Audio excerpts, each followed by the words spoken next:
the Defense Ministry will sign a $2.5 billion deal with Airbus in the next few months for the purchase of 56 C-295 model transport aircraft for the Indian Air Force. The long-pending deal for the twin-turboprop transport aircraft will bring much-needed relief not only for European aerospace giant Airbus, which has seen its campaigns for lucrative defense contracts in India fail over the last few years, but also for the Indian Air Force and the domestic defense industry. The C-295 is a tactical transport aircraft capable of lifting 6 tons. Airbus says it can carry 5 cargo pallets or 71 troops or 50 paratroopers. The aircraft can land on and take off from short, unprepared airstrips not accessible to heavier transport aircraft, a feature which makes it useful for operations from advanced landing grounds along India's China frontier. Of the 56 C-295s to be ordered, the first 16 will be built by Airbus Defence and Space at its facility in Seville in the southern part of Spain. The remaining 40 aircraft will be built in India under a joint venture with the Tata Group, which has partnered with Airbus for this deal.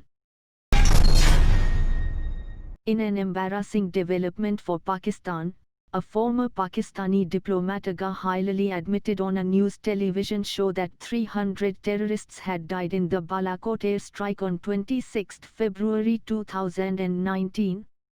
The admission by the former Pakistani diplomat, who regularly takes the Pakistan Army side in TV debates, goes against the zero casualties claim made by Islamabad at that time.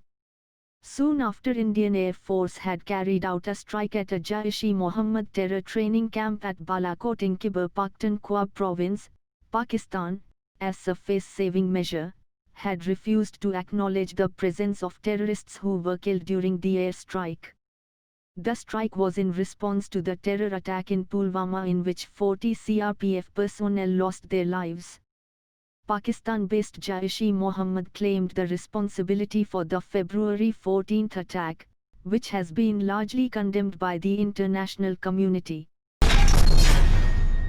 India has always pursued an independent foreign policy that also applies to its defense acquisitions and supplies, the Ministry of External Affairs said on Friday, days after a U.S. congressional report warned that New Delhi's purchase of the Russian-made S-400 air defense system may trigger American sanctions.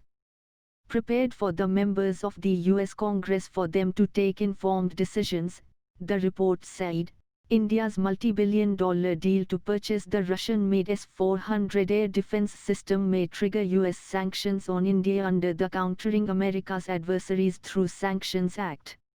India has a special and privileged strategic partnership with Russia. India has always pursued an independent foreign policy, he said, adding that this also applies to our defense acquisitions and supplies which are guided by our national security interests. Pakistan on Thursday successfully conducted the test flight of an indigenously developed guided multi-launch rocket system, capable of precisely delivering conventional warheads deep into enemy territory. According to Director General of Pakistan Army, Media Wing, Major General Babar Iftikhar, Fatah-1 weapon system can hit targets up to a range of 140 kilometers. The weapon system will give Pakistan Army capability of precision target engagement deep in enemy territory, said Iftikhar.